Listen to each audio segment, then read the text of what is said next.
네, 반갑습니다. 이제 오늘 육두단경 지난 시간에 인종법사가 우리 육조 스님에게 그 오조께 받은 법은 도대체 무엇이냐 물었을 때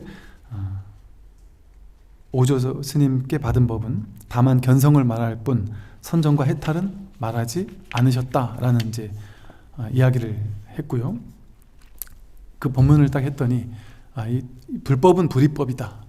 선정과 해탈을 말하지 않고 오로지 견성을 말할 뿐이다. 그 말은 뭐 이렇게 선정 아닌 경우와 선정한 이후 둘로 나뉘고 해탈하지 않은 경우와 한 둘로 나뉘는 어떤 그런 얘기들을 지적한다고 했어요. 그래서 불법은 불이법이다라고 얘기를 했다고 했습니다. 그랬더니 이제 오늘 부분이요. 인종법사는 이제 제 말을 듣고 기뻐하며 합장하고 말했습니다. 인종법사가 제가 경전을 강의하는 것은 마치 깨진 기와장과 같고 육조께서 당신께서 설하시는 것은 진짜 금과 같습니다. 그렇게 이제 이야기를 했어요. 그러면서 이제 이어서 인종법사가 저를 위해 머리를 깎아주고 자신의 스승으로 모시겠다고 원했습니다. 그리하여 저는 마침내 보리수 아래에서 동산법문을 열게 되었습니다. 이제 이 인종법사가 쉽게 말하면 이제 상당히 고참 스님이시죠. 그래서 경전을 강의하시고 많은 스님들에게 이제 법을 펴는 이제 경전을 강의하는 스님이었는데 이 육조 스님이 나타나서 이 법문을 했더니 인종법사가 아주 감탄하면서 말한 거죠. 오히려 이 육조 스님이 아직은 행자의 신분이잖아요. 현상적으로 봤을 때는 어쨌든 법은 있다고 할지라도 아직은 행자의 신분이다 보니까 이 행자의 신분은 어쨌든 그 현상적으로 봤을 때는 이게 수계가 필요한 거죠. 이제 스님으로서의 이제 계를 받는 게 필요하고 또 정식으로 이제 머리를 깎아서 정식 스님이 되는 과정이 이제 필요한 거죠. 그래서 이제 인종법사가 이 육조 스님의 스승이 되어서 계를 주고 또 출가를 할 수 있도록 원만하게 출가를 할 수 있도록 이제 도움을 준다는 것이죠. 근데 그러고 나서 다시 이제 오히려 자신이 그 육조를 스승으로 삼겠다. 그러니까 이게 이 불교에서 가능한 얘기죠. 내가 수계를 주는 사람은 나의 제자잖아요. 내가 수계를 내려줘서 스님으로 만드는 거니까 어찌 보면 내가 윗사람이고 이제 밑에 사람을 내 제자로 삼겠다는 건데 그렇게 수계를 준 다음에 오히려 이제 내가 법이 부족하니 그의 제자가 되는 이제 그런 모습을 형식을 취한다는 거죠. 그래서 아마 이런 내용들은 그거 같아요. 이 육조 스님이 행자다라고 쉽게 말해 누가 태클을 걸 거 아니겠어요? 그거 진짜 법을 이은 사람 맞느냐? 정식 스님도 아닌데 하고 그때나 지금이나 이 법에서는 사실은 형식 이런 게 필요 없잖아요. 법에서 무슨 형식이 필요하고 절차가 필요하겠습니까? 그럼에도 이제 그런 걸로 시비 거는 사람이 있을 것이란 말이죠. 그래서 일단 형식적으로도 여법하게 어떤 순서를 갖춰놓는 게 좋겠다. 아마 이런 것 같아요. 그래서 이제 형식상으로 저를 위해 머리를 깎아주고 그러고 나서 이제 자신이 오히려 스승으로 모시겠다라고 한 것이죠. 그래서 이제 그 덕분에 인종법사 덕분에 정식으로 스님이 되게 되었고 그리고 이제 동산법문을 열게 되었다. 이 동산법문은 오조 스님이 황매에서 했던 법문 그것을 이제 동산법문이라고 하거든요. 그래서 그 오조 스님의 법문을 이은 법문을 시작하게 됐다 이 소리예요. 그래서 보통 이제 오조 스님과 육조 스님이 설하셨던 그 법문을 통틀어서 동산법문이라고 말하기도 합니다.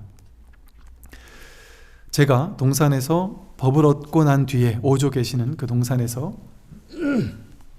법을 얻고 난 뒤에 온갖 고생도 많이 하고 보임을 하면서 저 산에 가서 한 10몇 년을 있었잖아요. 또 남들에게 도망다니기도 했죠. 온갖 고생도 많이 하고 목숨이 신라처럼 위태로운 시간을 지금까지는 보내왔단 말이에요. 이렇게 목숨이 신라처럼 위태로운 시간을 보내왔는데 오늘 이처럼 위자사와 관료들 그리고 사부대중들과 더불어 법회를 열게 되니 이 어찌 헤아릴 수 없는 오랜 인연이 아니었겠습니까? 또한 과거 생에 모든 부처님께 공양하고 선근을 심었던 것이 비로소 이와 같은 돈교 법문을 듣고 법을 깨우칠 수 있는 원인이 된 것입니다. 이 가르침은 앞선 성인들께서 전해준 것이지 결코 제 자신 스스로 얻은 지혜가 아닙니다. 앞선 성인의 가르침을 듣고자 한다면 모두 각자 마음을 깨끗이 하고 법문을 주의 깊게 들으십시오. 스스로에게 있던 의심이 사라질 때 곧 앞선 성인들과 다름이 없게 될 것입니다. 이제 지금까지 육조 스님께서 첫 법문을 이제 동산 법문을 펴시면서 그 위자사와 관료들과 모인 모든 대중들에게 내가 어떻게 이제 법을 얻게 되었는지, 육조가 어떻게 오조를 찾아가게 되었고, 오조를 찾아가서 어떤 과정을 거쳐서 법을 얻게 되었는지 내력을 지금까지 이제 설명해주는 이제 그런 장면이었고요. 이제 요 다음 부분부터가 이제 이 서론을 끝내고 내가 어떻게 육조가 되었는지에 대한 설명을 끝내고 그리고 이제 본격적인 이제 법문을 시작하게 되는 이제 대목입니다. 그래서 이제 71쪽이고요. 대사께서 다시 대중들에게 말씀하셨다. 이제 여기서부터 법문 시작입니다. 선지식이여, 깨달음이라는 반야의 지혜는 세상 사람들이 본래 스스로 이미 갖추고 있는 것이지만 다만 마음이 어리석어 스스로 깨닫지 못할 뿐입니다. 모름지기 대선지식의 지시와 가르침에 의지하여 견성해야 합니다. 이제 첫 법문을 어떤 법문을 할 것인가? 이제 본격적인 이제 깨달음에 대한 법문을 이제 지금부터 시작하는 대목이란 말이죠.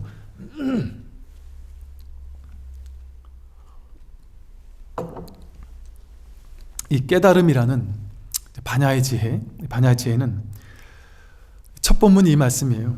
깨달음이라는 반야 지혜는 세상 사람들이 본래 스스로 이미 갖추고 있는 것이다.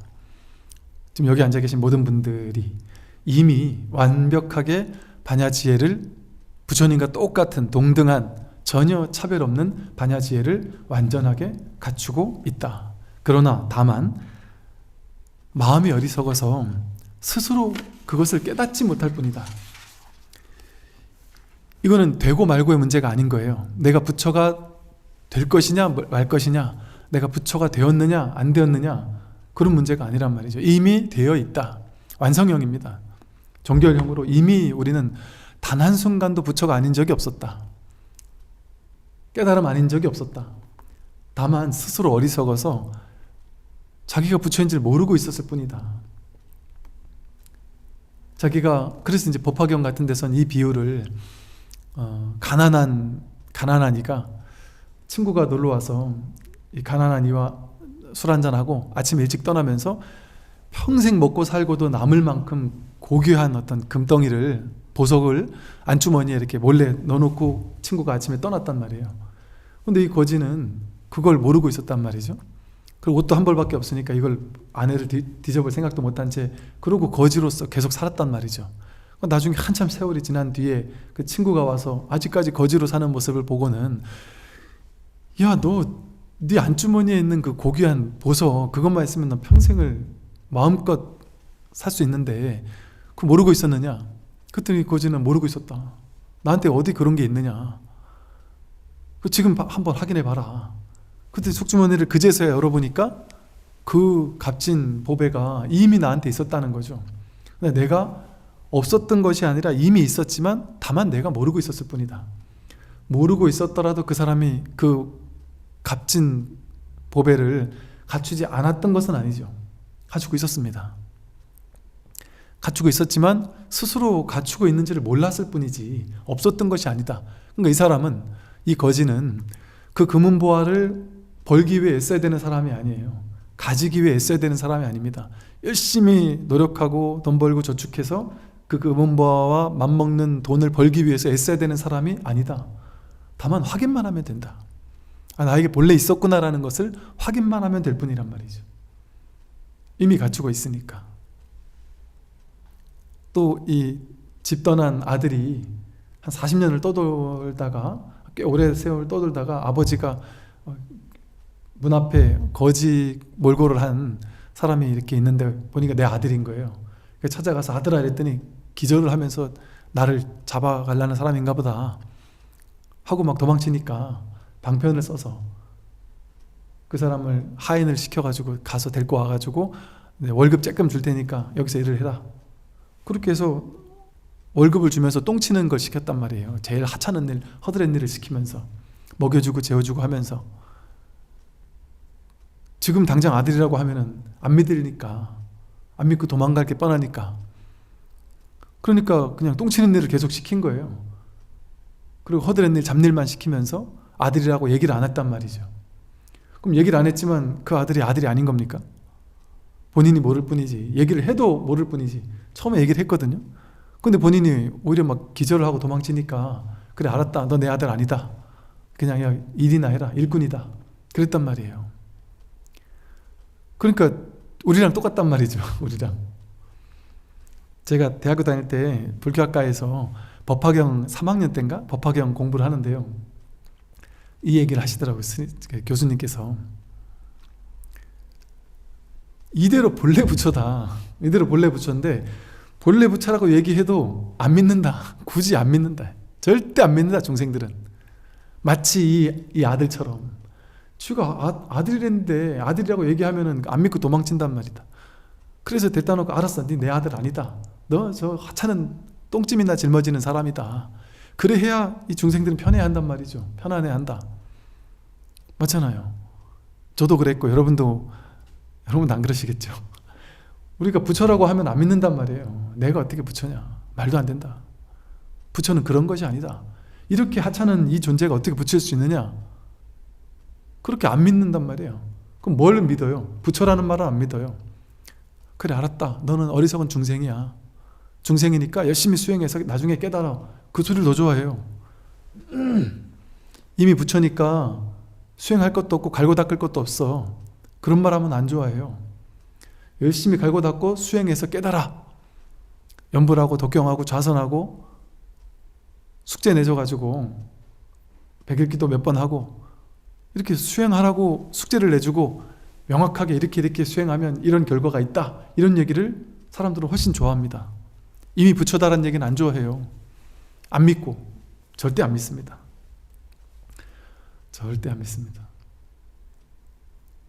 그 심지어 자기 성품을 확인하고 나서도 안 믿는다니까요.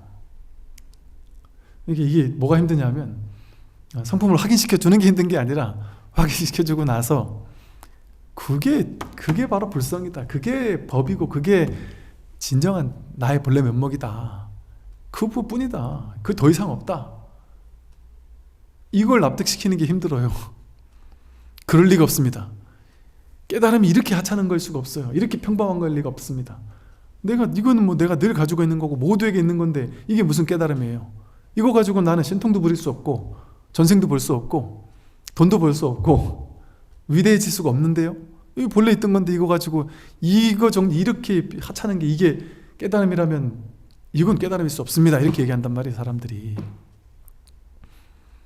그게 다라고 얘기해줘도 안 믿는단 말이에요. 왜? 자기 법에 대한 상 때문에. 그런 게 법일 리 없다 하는 그 생각 때문에.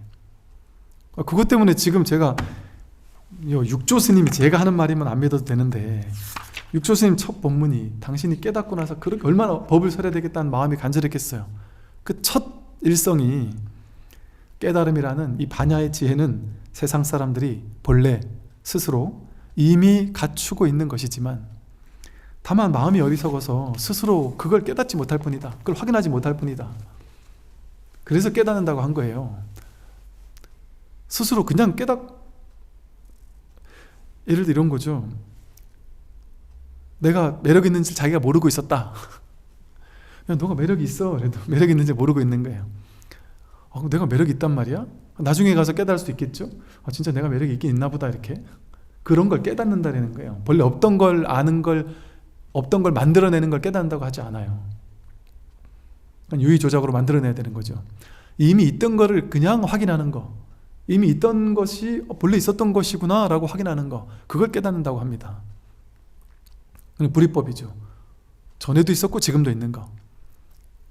그러니까 이게 내가 법을 깨달은 게 확실한가 아닌가를 보려면 어떻게 보면 되느냐, 내가 전에는 없던 거를 지금 깨닫고 나니까 새로운 걸 얻었어 하면 그건 깨달음 아닙니다. 근데 그걸 깨달음이라고 착각하는 착각도인들이 많단 말이에요. 옛날엔 내가 어리석은 중생이었는데 내가 깨닫고 나니까 이런 걸 얻었어.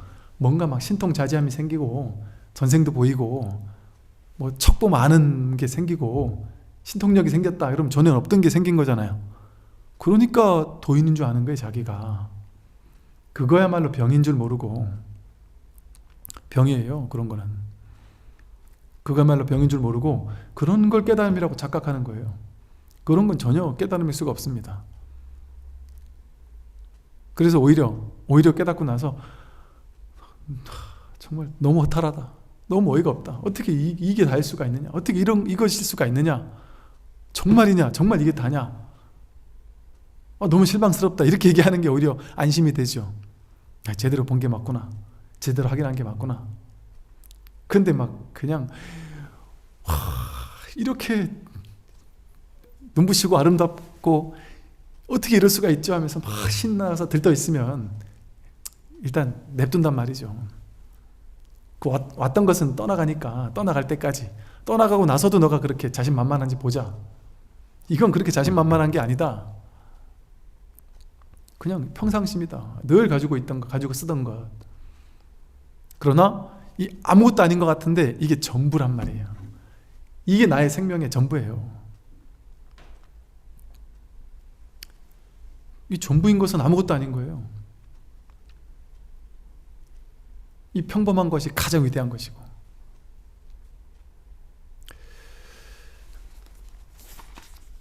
그래서 이 말을 첫째 믿어야 됩니다. 내가 이대로 부처구나. 이 말은 다시 말하면 무슨 말이냐면, 내가 깨닫고 나도 이럴 거란 얘기예요. 깨닫고 나도 이럴 거다.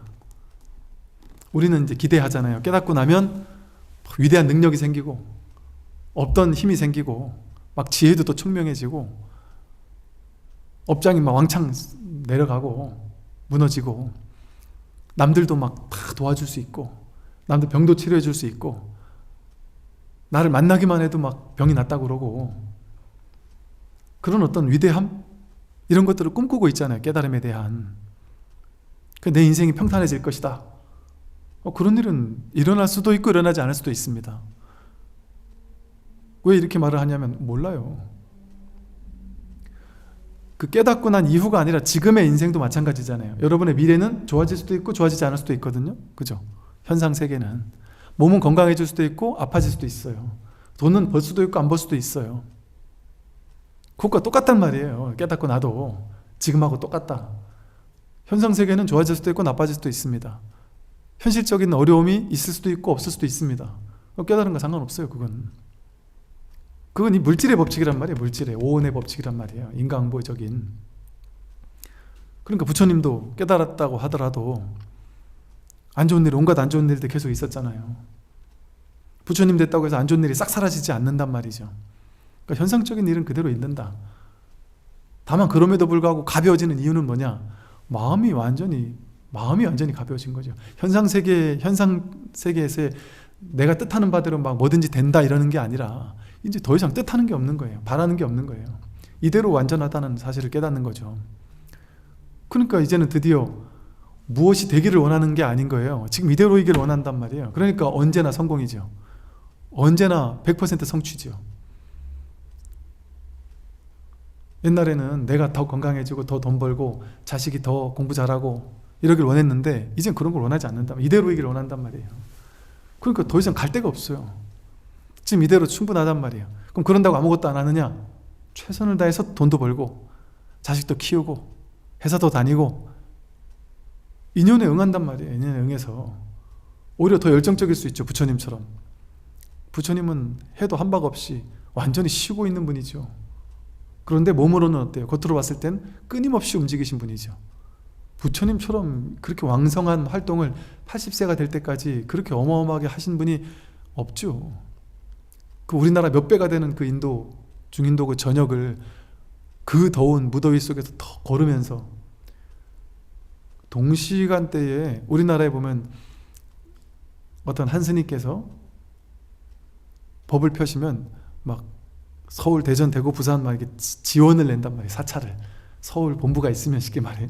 대전법당, 대구법당, 부산법당, 광주법당에서 막 전국에 막 내고 심지어 전 세계 법당을 내서 전 세계에 막 지부 지원들이 많은 그런 불교단체가 많이 있잖아요. 그 스님 당대에 뭐 한 30개씩 막 이렇게 지원을 낸 그런 절들도 많잖아요. 부처님은 그 당시 이 인프라도 없고 이런 것도 없던 이 당시에 막 수백 개 가까이 되는 엄청난 사찰을 지으셨단 말이에요. 그런 엄청난 어떤 그 열정적인 포교 전법을 하셨단 말이죠. 근데 그게 하나도 한 바가 없이 한 거란 말이죠. 이렇게 된단 말이죠. 부처님처럼 하는 일이 아무것도 없지만 이미 쉬어서 일은 다 끝낸 분이지만 무사인 일을 다 끝낸 분이에요. 더 이상 할 일이 없어요. 그럼에도 아무 일도 안 하는 게 아니다. 오히려 더 열정적이 된다. 생각하고 해석하고 판단하고 분별해서 하는 게 아니라 그냥 하는 거니까. 그래서 내가 깨닫고 나면 내가 뜻하는 바대로 다 승승장구하고 이루겠지. 이거는 자기 생각이에요. 내 생각대로 되는 게 아니라 진리의 생각대로 된다. 진리의 일대로 된다. 마치 지금처럼. 지금 이미 그렇게 살아왔잖아요, 우리가. 우리는 지금까지 완벽하게 살아왔어요. 진리답게 살아왔어요. 딱 하나 자기 생각이 나는 10대 땐 잘 살았고 20대는 못 살았어. 30대 했던 그 선택은 정말 최악이었어. 그래가지고 40대 내가 망했잖아? 그러면서 자기 인생에서 등장했던 모든 사건 사고를 이건 잘했어, 이건 못했어, 이건 몇 점 이런 식으로 판단 분별했을 뿐이에요. 그 생각이 없으면 삶은 언제나 완전해요. 좋은 것도 없고 나쁜 것도 없고 그냥 있는 이대로일 뿐이란 말이에요. 판단 분별은 자기 생각이 만들어낸 거예요. 그 어떤 것도 절대적으로 옳다거나 절대적으로 틀리다라고 할 수 없죠.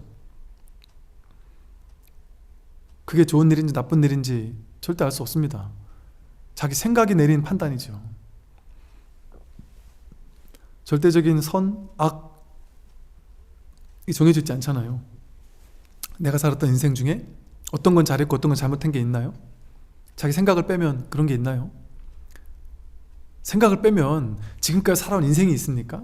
지금까지 살아온 인생도 없는데 그 인생이 잘했니 못했니 하는 거는 있겠어요? 당연히 있을 리가 없죠. 생각, 분별, 기억, 해석을 빼면은 아무것도 없잖아요. 여러분 생각을 일으켜야 내가 여자가 되고 남자가 되고 부자가 되고 가난한 게 되고 내가 지금까지 잘 사는 게 되고 못 산 게 되고 내가 한국 사람이 되고 뭐 외국 사람이 되고 다 한 생각 일어났을 때 일어나잖아요.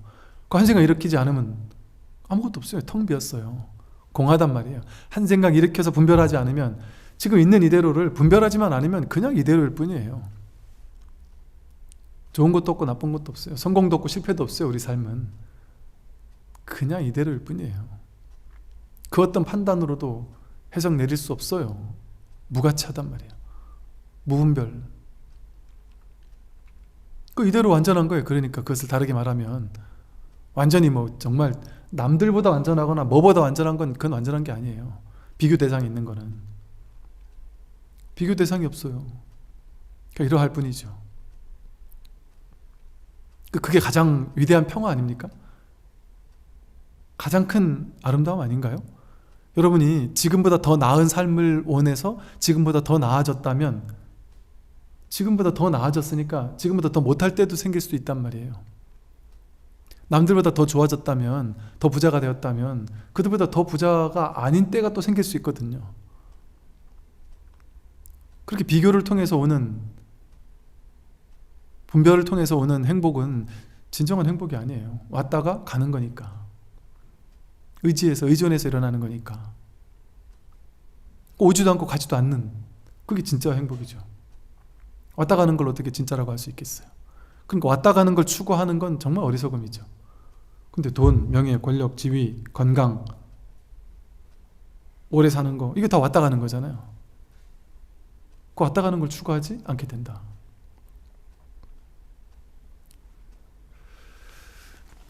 그래서 모름지기 그럼 이걸 어떻게 해서 내가 이 본래에 깨달아 있다라는 것을 어떻게 내가 확인할 수 있느냐? 수행해서 확인할 수 있느냐? 수행해서 확인 못합니다. 갈고 닦으면 확인할 수 있느냐? 안 됩니다. 노력하면 되느냐? 인위적인 노력 가지고 안 된단 말이에요. 어떻게 되느냐? 모름지기 대선지식의 지시와 가르침에 의지하여 견성해야 합니다. 이게 핵심이에요. 선지식은 뭐냐? 이 자리를, 이 법의 자리를, 이 진정한 내가 누군지를, 본래 면목이 무엇인지를 스스로 확인한 사람만이 스스로 확인한 그것을 알려줄 수 있잖아요. 가르쳐 보일 수 있단 말이에요. 이건 가르쳐 주는 게 아니에요. 학교에서 이렇게 선생님이 학생들한테 가르쳐 주듯이 가르쳐 주는 것이 아니라 가르쳐 보인단 말이에요. 이렇게 가르쳐 보이듯이 가리켜 보인단 말이에요. 가리켜 보이는 거지. 이게 법이다 하고 이렇게 가리켜 보이는 거지, 법은 이런 겁니다, 저런 겁니다, 이걸 통하면 이 법을 얻을 수 있습니다, 이런 공부를 하면 저런 걸 얻을 수 있습니다, 이렇게 가르쳐 주는 게 아니란 말이에요. 가르쳐 줘서는 할 수 없어요. 가르쳐 준 걸 통해 열심히 갈고 닦아서 그 결과를 얻을 수 있느냐? 얻을 수 없습니다. 그런 게 아니기 때문에. 갈고 닦아 얻는 게 아니라니까. 이미 완벽하게 갖추고 있으니까. 완벽하게 갖추고 있는 게 도대체 어디 있는데요? 뭔데요 도대체? 이미 있으니까. 이미 있는 게 어디 있어요? 뭐예요 도대체? 알려주세요. 이게 궁금한 거 아니에요? 그럼 이렇게 가리켜 보인단 말이에요. 가리켜 보이는, 이게 지시예요. 지시. 선지식의 지시. 지시해 준다. 딱 가리켜 보인다. 이렇게 가리켜 보이는 지시와 법을 설법하는 것을 통해서, 가르침을 통해서, 그 가르침에 의지해서 견성할 수 있다. 뭐 이렇게 보여야지만 이게 뭐 법을 드러낸 거예요. 그럼 법이 아니면 어떻게 이렇게 이걸 보일 수가 있어요? 그럼 법이 아니면 어떻게 여러분이 지금 이걸 확인할 수 있어요? 이걸 어떻게 볼 수가 있고, 제가 하는 말을 어떻게 들을 수가 있고, 저는 어떻게 이걸 움직일 수가 있고, 법이 아니면 어떻게 우리가 숨을 쉴 수 있고, 여러분이 여기까지 오셨을 수가 있으며, 지금 이 순간도 제 말을 들으면서 또 생각도 하고, 아까 먹은 음식 소화도 시키고, 해와 달은 내가 이래라 저래라 안 해도 알아서 뜨고 알아서 지고, 이 세상, 이 우주를 보면 완전 전자동 시스템 아닌가요? 어떤 사람이 있어서 이 사람은 나쁜 놈, 좋은 놈, 그런 게 정해져 있는 뭐 그 자아 실체라는 게 있을까요? 여러분이 성격이 좋다 나쁘다 해도 그거 어떻게 만들어진 거예요? 성격 좋은 부모 밑에서 태어났으니까 그 부모님의 성격을 본받아서 성격이 좋아진 거 아니에요? 그 사람이 악조건 속에 나쁜 부모님 밑에 입양이 됐다 하면 성격 나쁘게 더럽게 태어날 거예요. 인연 따라 그렇게 만들어지는 거죠. 인연 따라. 그 어떤 그런 자아가 있는 게 아니란 말이에요. 그런 정해진 실체가 있는 게 아니에요. 여러분이라는 착한 사람, 못된 사람, 뭐 잘난 사람, 못난 사람, 이런 정해진 실체 없습니다. 인물이 잘났다, 인물이 잘나서 나는 인물 잘난 게 나의 정체성이야? 화상 한번 입으면 이 인물이 금방 사라져요.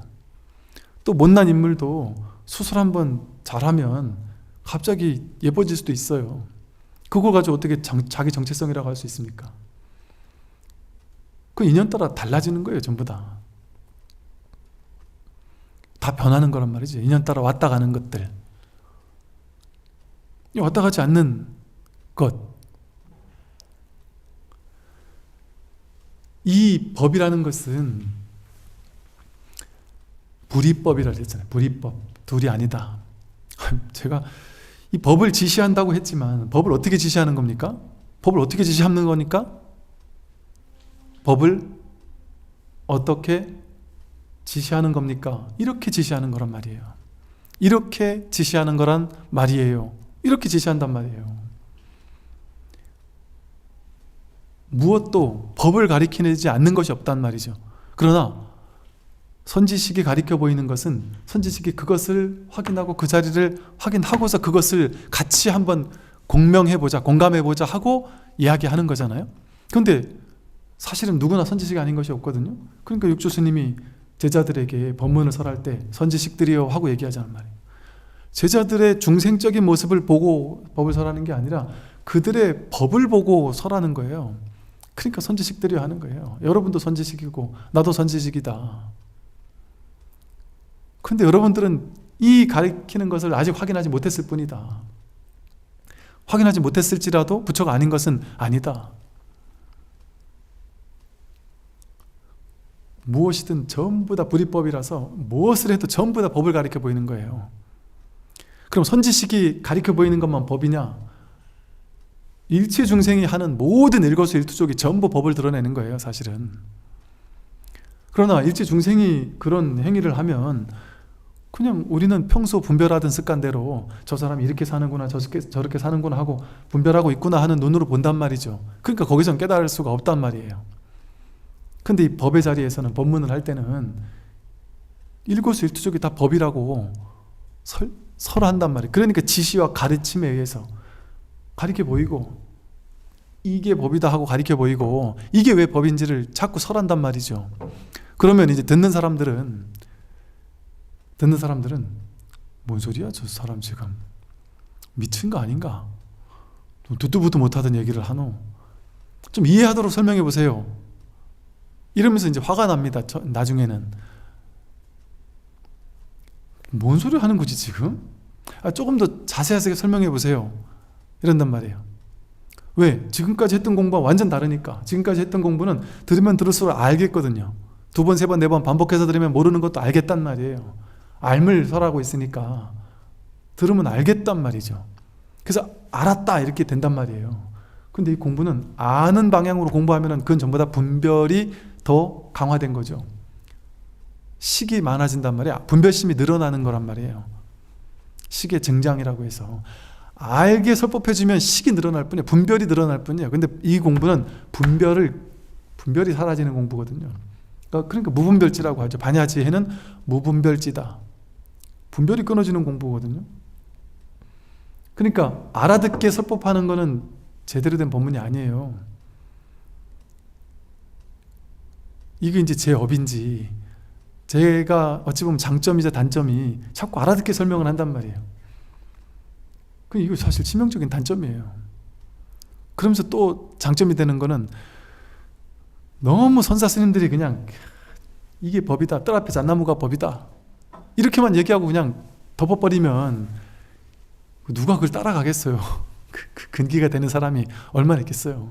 화두 들어라, 무 이것만 화두 들어라, 마삼근 화두 들어라, 그럼 할 수 있겠어요? 공부 따라갈 수 있겠습니까? 안 된단 말이에요. 도대체 뭔 소리 하는가. 어지간히 근기가 되지 않으면 따라가기 쉽지 않단 말이에요.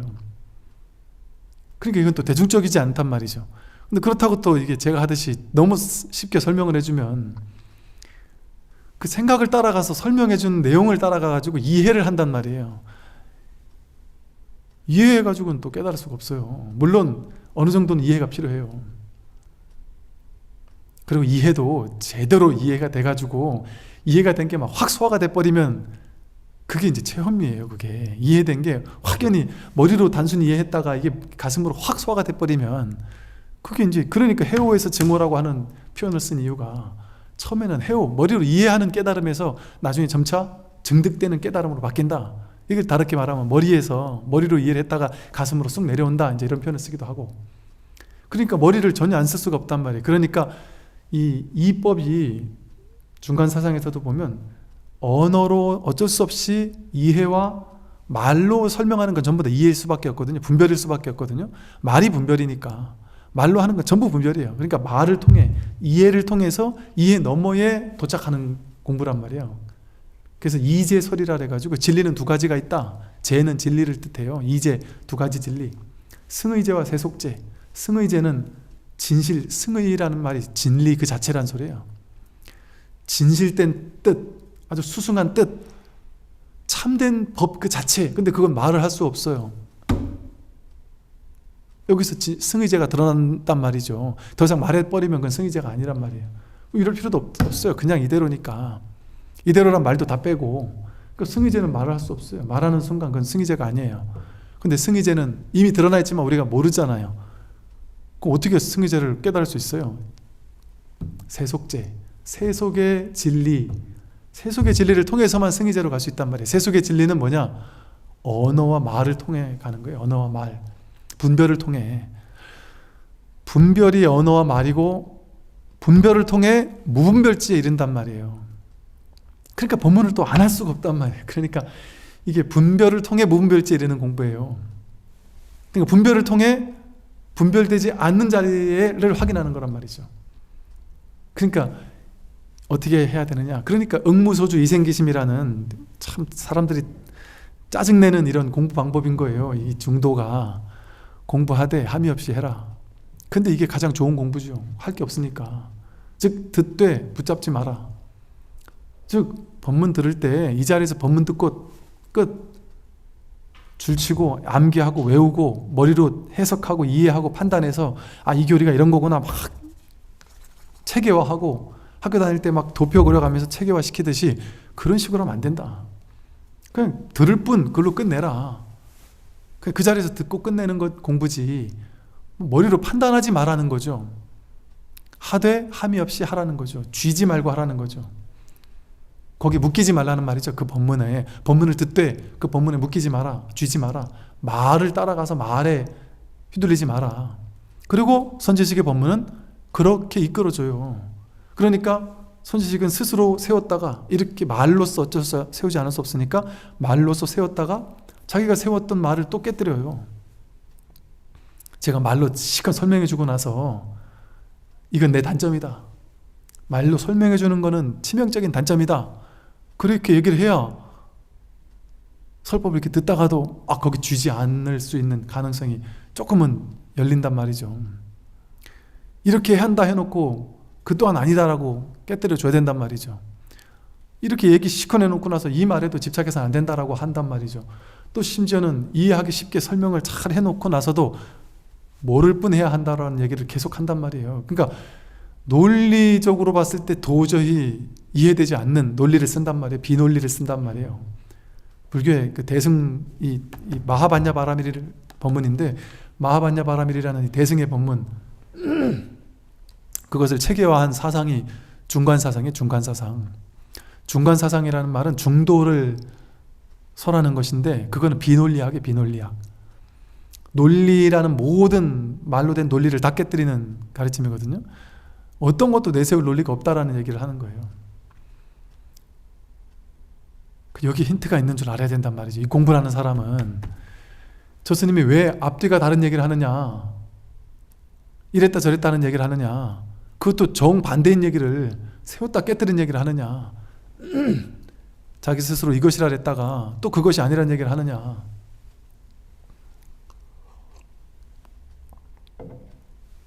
그게 중도의 길이기 때문이란 말이에요. 중도.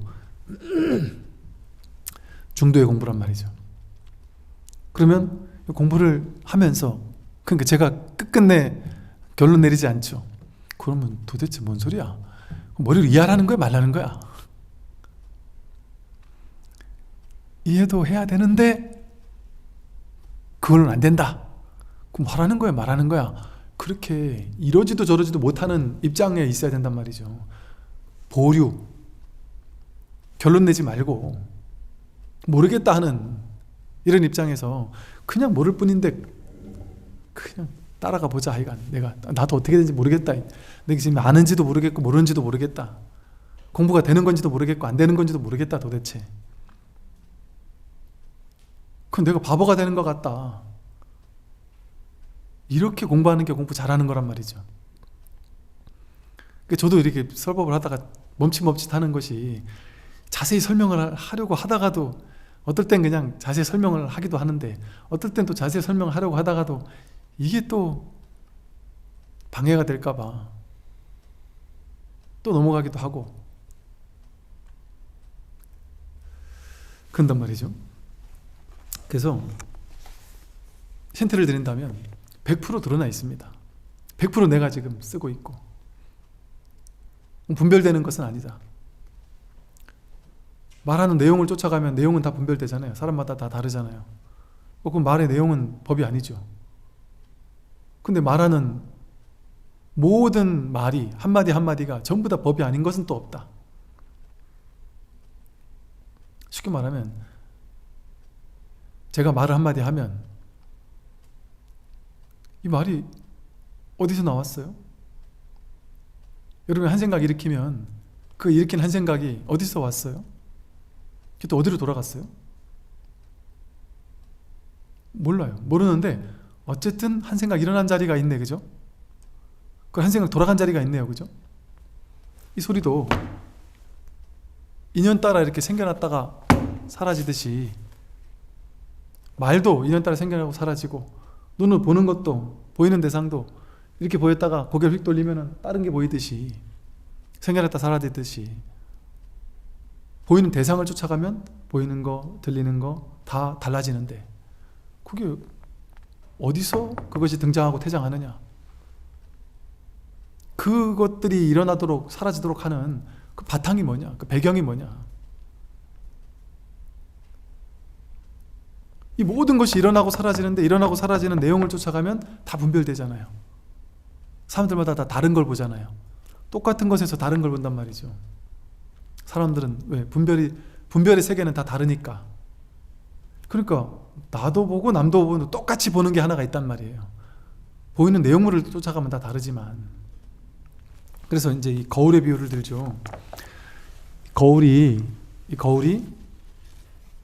세상 모든 것을 이렇게 비출 때 여러분 마음이, 진정한 본래 마음, 본래 면목이 이 거울과 같단 말이에요. 여러분이 하나의 거울이라고 육조스님이 그러잖아요. 신수스님이 거울이라서 거울을 잘 갈고 닦아라 이랬더니, 육조스님이 이 거울은 거울이지만 이 거울은 경대가 따로 없다.